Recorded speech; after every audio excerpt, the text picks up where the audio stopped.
if you know about what soil is supposed to be like and what it's supposed to be doing, then you can test. Because we don't want to guess, we want to know what's actually wrong. And that means you're looking at both the condition that the soil's in and the potential that the soil has. So we start with drainage. Always drainage. Start with drainage. And that's what Dr. Craig, Brent Crane, sorry. Dr. Crane, Brent told us is drainage is one of the major issues, if not the major issue sometimes. And drainage isn't what happens on the surface. If you know about these horizons, it's how water moves through the horizons. Does it move slowly through and linger for long enough that roots can get a hold of some of it? Does it pull air through behind it? Does it move up through the pores on dry days and pull air with it? Or does it sit in the hole in the pores and block air from getting in there? So well drained means that if I've got an 18-inch deep hole, within 12 to 24 hours, it empties. So I dig a hole 18 inches deep, post hole digger, shovel, drill, doesn't matter, 18 inches deep. You want to find out in that major root zone, how long does the water stay in that soil? And this comes from webinar number 8, which was Earthwise Soil Prep note-taking guide. And that one we showed you, the test we showed you with the blue clay, that was 2 weeks later. Actually, I think it was 1 week later, but I think it was 2 weeks. Yeah. But if after 24 hours, if there's still 12 inches of water in that hole, as there is here, then I need a 12-inch raised bed in order to have good drainage there. So the drainage test is telling you something very, very specific and very helpful. And so many people have not done a drainage test. Sonia, we've got 2 polls today. Would you put up the first poll? Because we almost always, when we're in person. Well, the voices of experience. Yes, voices of experience. Have you ever tested the drainage in your garden? Very simple. We got a yes. We got a no. Look at those numbers fighting. We're watching the numbers go back and forth on our screen. You probably aren't seeing it yet, but we're at oh, it's a race. It's 50%. It's 50-50 right now. Yes and no. No, it's no, higher 50. It's lower on the yeses, higher on the no's, lower on the yeses. Okay, let's go ahead and end that poll. If you're thinking hard, then go ahead and hit the key. Okay, so our results are 57% said no, never done a soil test. 43% said yes. I wish that's quite the split. That's quite the split. It's quite the split, but I wish the number was higher for yes. More people should actually look, because we assume the good drainage based on what's going on the surface. And we wonder, why does our yarrow flop open? Why does our butterfly bush die over the winter time? Why are my... And why does it flop open when it's a fairly young plant, not something that's been there for 5 years that might need to have dividing anyway? Yeah. Drainage makes such a huge difference. Why are my leaves chlorotic on this plant? There are drainage issues at the core of everything, because soil and water are special for are especially needed for plants. Okay, we'll move on from drainage. I think we need to close our window there, Stephen. Okay. Okay. So remember, if there is a block to the soil, if you've got a hard pan, even though it's a long way down on that soil, if it stops the water from going through, or if the soil goes through excessively fast, I've had people tell me Too fast. I dug a hole and I can't get it to fill up.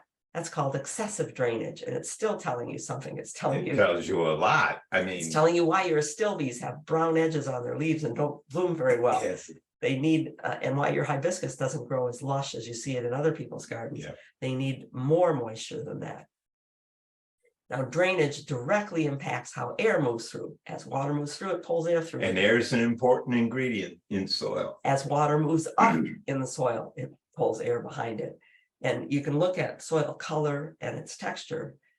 If you see brown or red or orange in the soil deep down as you're digging your hole, you're going to know that the drainage is going to be good or excessive, because those colors mean rust. And rust means oxygen is there reacting with iron. Steve, can you advance for a minute while I... gray or blue in the underlayer is not a good thing. It means that there's been Lack of oxygen. lack of oxygen at some point. Mottled colors means sometimes it's wet and sometimes it's dry, and they're going to give you an indication of what's going on. So even when you're digging the hole, you're learning something. And if you want, and I've often thought of this, this is a soil probe to insert into the soil and pull up a core so that you can see those horizons, the layers without having to dig. This looks kind of easy. It looks easy, huh? It's not easy. Here's some cores that University of Delaware is showing in one of its bulletins. So you can see the layer of darker soil to the left, paler soil, the leach layer, and then that brown layer underneath. So a soil core, but notice that in the actual professional soil samplers catalog, they are showing a mallet pounding the soil. Rubber. Yeah. Mallet. Yes, that's right. Yes, so that you don't break your soil sampler, because these are not inexpensive items. You can see them. So I think Walmart, although it says not available right now, I think Walmart sells them for about $30. You can bet. I bet it bends Yeah, as soon as you can bet. as soon as. Yeah, I mean, we're talking $300 plus right now for a What? good soil sampler. Yeah, the cheaper ones, they're gonna bend and they won't penetrate anything but maybe play sand. Yeah. I thought a couple times that, Steve, I would like to have one of these, but you know what? I can dig a hole in a few minutes, really, and I'm not going to spend $350 for something that I don't use all that often. Are there questions about anything about soil before we go on in testing? There sure are. So Michael Barnhart had raised his hand, but I think I saw he maybe left the meeting. Michael, are you still here? Looks like he has left. Okay. Nancy is looking for the best way to uncompact a large crater that was caused by a tree trunk dropped from 20 feet up. It's 12 feet wide by 12 feet deep. Wow. I've seen that happen where arborists repeatedly drop chunks of the tree in the same spot. The nice thing about that is that the compaction is not going to go feet into the soil. It's going to go inches into the soil. The quickest way to decompress that, I guess that's a good word, decompress, decompact that, is to chunk it up as much as you can. So insert a fork where you can and break it into chunks and put compost on top of it and keep it moist. Oh, Nancy is clarifying. I read her symbols wrong. That's inches. It's not feet. That was the like, double. Sorry. And that's more like what we've seen, because they drop the guy up on top will keep dropping in the same place. And yes, and the best thing to do is to take a fork and put it in it, pop it up, and layer some compost on top of it and keep it moist through the fall. All of the worms and the grubs, and there are good grubs as well as bad grubs, will move into that area. And they'll pull, they'll go down too as it gets colder. They'll live in the moist humus that you put on top, and they'll tunnel up and they'll go up and down. We've seen worms in, how long at Opferman's between the time we bought that magnolia and then came back to plant it? 3 weeks? 3 weeks. We've seen worms dig 18-inch deep tunnels into stuff we couldn't get a fork into. Couldn't. 3 weeks. I jumped on it, and I was a bigger man then. Yeah. Anyway, so break it as much as you can and lay compost or even raw humus, raw organic matter on top of it and keep it moist. Encourage the soil organisms to dig for you. Yeah. Okay, then we have a couple of questions about if you put X on the soil, is this okay? So for instance, Barbara is asking about wash water, specifically with Dawn. If you put it on grass or plant soil, will that cause harm? And I was saying, I know that you guys use wash water on vegetables to try and keep the soft-bodied guys down. But are there cases where you wouldn't, or do you know if Dawn is a different case than like the ivory that we normally use?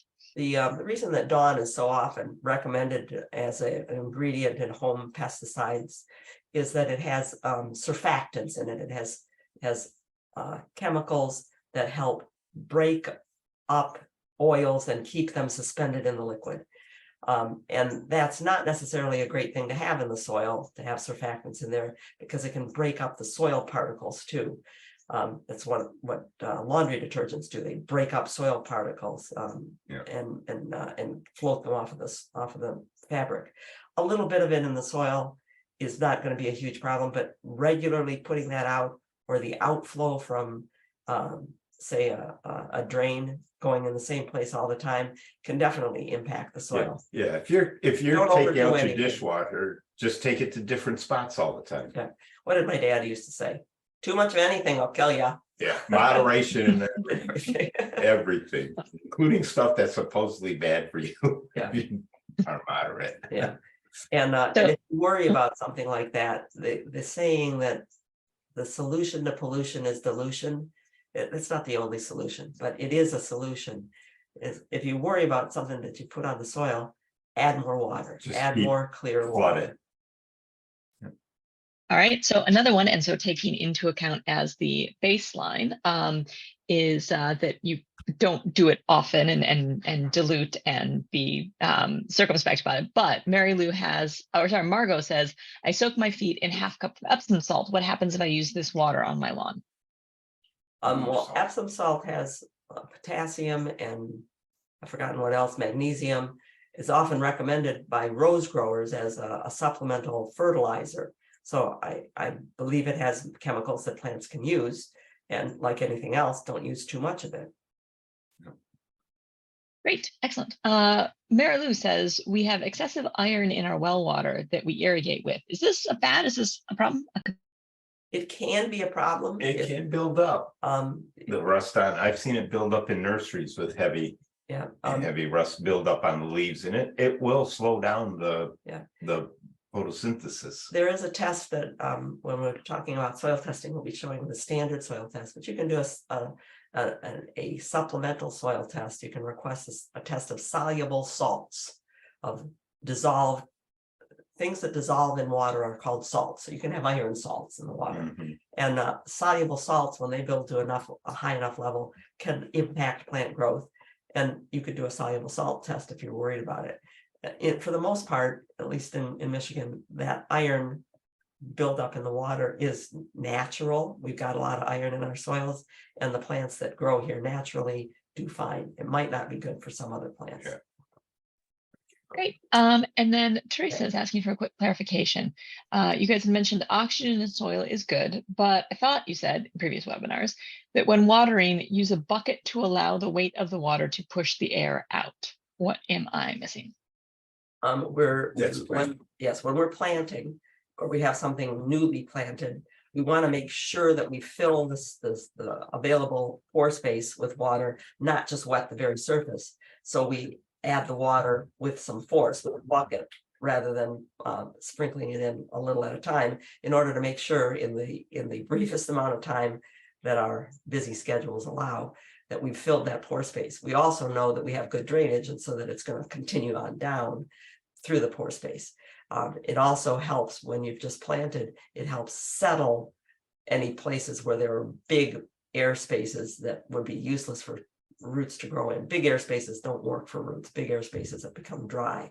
It's the tiny pores that cause water and air to move through. Does that make sense? Excellent. Yeah, I think that makes sense. That it's especially, I think you're thinking particularly about sort of planting and the fact that you've significantly disrupted the soil and trying to get the soil back into more yeah. Excellent. I think that is all we have for questions. I will just clarify, because Diana asked in chat, so anyone not watching chat, Diana want to know, so is ivory what to use for pests? And I wanted to clarify, no, that's just what we use for our dishes. So that would be in our wash water. Murphy's oil soap tends to be in dilution what we use for pest control. Yeah, we chose Murphy's oil soap because it's made with tall oil.